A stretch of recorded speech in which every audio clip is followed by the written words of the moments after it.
What is up, Age Groupies? Buenos dias, bonjour, guten Morgen, zao an, sabah el khair, dobre rano, and what's up and good morning in every language I can think of. I'm Mike Ergo, and along with my co-host Lindsay Hiken, we're here to talk to you about all things related to endurance sports from an amateur athlete perspective. We talk about how to have fun along the way and make this sport a little less intimidating. You can follow the show on Instagram at Age Groupies, join the Age Groupies page on Facebook, and look us up by name, Lindsay Hiken and Mike Ergo on Strava. If you guys have questions, comments, or topic ideas, hit us up. Email us at agegroupies@gmail.com. And if you guys enjoy the show, leave us a rating and review on iTunes or wherever you get your podcast. Today's episode is going to be me spitting solo. I'm going to tell you about my top 3 ways to stay sane during this very odd COVID-19 world we're living in. All right, guys, buckle up. Let's do this.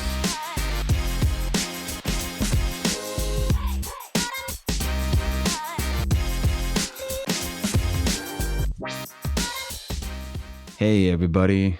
You guys tired of words like social distancing, COVID-19, coronavirus, shelter in place, quarantine, lockdown? Yeah, me too. So I'm going to go over my top 3 ways I'm staying sane, at least as much as possible during this COVID-19 era. And it is a challenge. So give yourself a break, guys, if you're not doing as well as you think you could, because we are in some strange times. That being said, my first go-to thing that's really helped me out is doing some group rides in Zoom and Zwift. I've discovered Zwift the past few weeks, and it's been pretty fun. Really, before, I used to just watch movies and ride on my trainer. I'd put something exciting on and try to really pump it out. The disadvantage of that, what I noticed though, is I wasn't really paying attention to my cadence, my heart rate, and my speed. I wasn't really noticing how fast I was going. And here's what I did notice. When the movie got exciting, I would start to ramp my pedaling up. But when the movie got boring or the show got boring, I would in turn start to get a little boring on my pedals. So for the consistency, I love the app Zwift. It's worked out really well. It's got some good roads, some good trails. You guys have been on it, already know about it. So I'm new to the game on this, a little late. But what's really cool is I've been joining my Team Carling out of Australia, to do some spin rides. And we've done it on Zwift and Zoom so we can talk to each other. And Nick's been leading us through some cadence drills, through some tempo and different kind of intervals. That's been really fun. But I had forgotten how much I miss working out with a team. You know, in this sport especially, we do a lot of solo working out, or at least I do. Besides swimming, I'm doing most of my working out by myself. But this working out with a team and cycling with a team has been really fun. It reminds me of what I love so much about CrossFit, my favorite cult. And what I loved was just the interaction with other people. I think part of it is a positive peer pressure to go a little bit harder. But especially today, when we're not really seeing many other people, the ability to at least hear people laugh, or maybe just grunting and sweating along, is good. It lets me know I'm not alone. It also helps keep my social life going. That's my job is talking to people all day, but it's more doing a lot more listening than talking if I'm doing my job right. So shout out to Nick Carling, my coach, and the Team Carling crew down in Cairns, Australia. I never know if I'm saying that right. Anyways, I've had a fun week too working out with the Ironman Foundation, because we have done our 24/7 Ride for Relief, and it's been a nonstop Zoom chat room with everybody there. So sometimes I'll pop on just to say hi, but it's been going from Saturday the 16th to Saturday the 23rd of May. And it's been awesome. It's really been awesome to meet new people and catch up with old friends. It's a really cool luxury especially in these times where we can't really talk to many people. All right, so that's number one. Number two, and this is paired up with a book I just finished reading called Atomic Habits by James Clear. It is doing sandbag workouts / calisthenics. So the way the book ties in is there's something called habit stacking. It's a coined term by James Clear. And it's where you take an existing habit and you pair it with a new habit. I've run into some bad habits the last few weeks, mostly doing with my nutrition, drinking a lot more coffee. And so I decided, well, I want to get a little more working out in during the day. So what could I possibly do?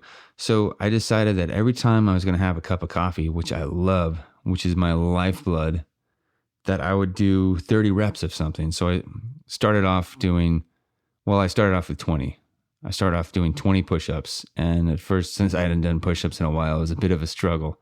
But every time I wanted a cup of coffee, I'd throw down 20 push-ups. And this by itself wasn't everything. But the advantage was that I was drinking a little less coffee because there's a little bit more of a barrier to it. And I was getting some push-ups in. I just felt better. You guys know what it's like after you work out, sometimes during, those endorphins that kick in. Awesome. So next thing I know, I'm doing 30 push-ups per cup of coffee and I'm getting in about 120 push-ups a day. And then I decided to switch it up and throw in squats, throw in sandbag, bent rows, throw in some sit-ups and crunches, and really just mix it up. And so during my workday, I'll get a cup of coffee, and before I take a sip, I'll bang out about 30 push-ups. And I've been really getting it in, and you guys, it feels so good. It doesn't take much time, and I think the key is to do something that doesn't take a lot of time, something that's just a bit of a barrier, so you have to think and stop and do it, but it's not so much that you're gonna totally avoid it. I mean, if I was trying to quit coffee, then I would make the bar for entry a little higher, maybe 50 to 100 push-ups per cup of coffee, probably 100. But I'm just trying to cut down a little bit, but I'm really trying to get more in. The way that it really is satisfying too is being able to see the results of it. And I have a big dry erase board at work. And so I throw it up there. I throw the different exercises on there and I tally it. So I put a tally mark for every 10 reps. And that is satisfying to see. So I'll look at my board during the day when I'm in between writing notes or talking with clients or talking with my staff. And maybe I'll just bang out a few more push-ups, bang out a few more dips, crunches. And it's a good way to pass time and take a break. I figured out there's a lot of things you can do with a sandbag too. And so I love kettlebell workouts. And since I leave my kettlebell at home so my wife can work out with it, I noticed that if I turn my sandbag lengthwise, I can do sandbag swings just like I could with a kettlebell. So getting creative. So that's number two, the sandbag workouts and pairing that with an existing habit. Tallying that up too, have a way you can immediately see the results. And number three, and this might not be a surprise to you guys, is meditation. Something, even though I've been doing it for over 8 years now, I still resist it. I resist the shit out of meditating. That's okay though. Recently, I downloaded the Calm app and it's been pretty cool. They have a daily Calm, which is like a daily guided meditation. And the advantage of that is that even though when I don't want to meditate myself, usually I'll sit in silence and focus on my breathing when I'm doing it by myself. So even when I don't want to do that, I have a guide and just follow along. And it has made a lot of difference. Right now, when my resistance is high, it works out pretty good. I think I resist this so much because my mind wants to do something. especially getting this feeling of cabin fever, getting this feeling of needing, like I got restless legs, I need to get out and do something. But what I compulsively end up doing is checking social media like a cokehead. How many likes are on here? Who's talking about the thing I posted? Blah, blah, blah, blah. What's going on? What new thing can I do to stimulate my brain? And so endlessly checking social media can be a default thing.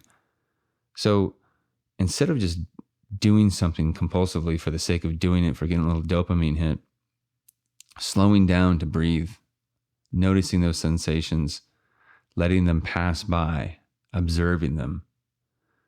And you guys, I want you to do an experiment, because I have yet to feel worse or regret a meditation.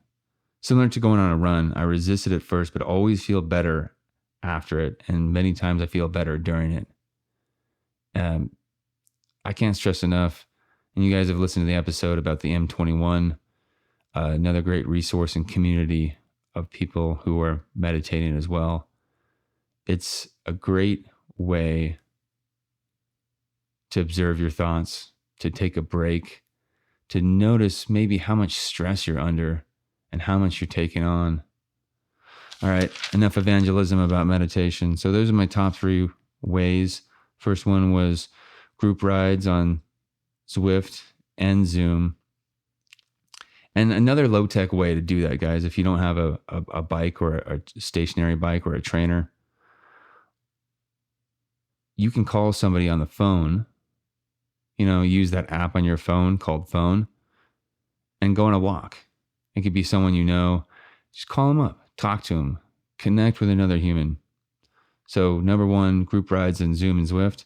Number 2, calisthenics or sandbag workouts paired with a habit you're already doing. Little things you can do throughout the day, sprinkle in. It doesn't have to be a big, intense workout. And number 3 is meditation. All right, you guys.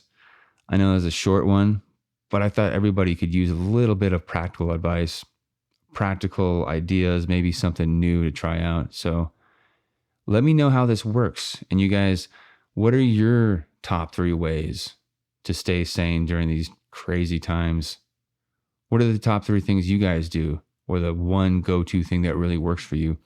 I want to hear it, and Lindsay wants to hear it too. So email us, agegroupies@gmail.com, and we'll be reading your guys' submissions in following shows when Lindsay and I talk together. So hit us up. All right, guys, stay strong, and thank you for listening.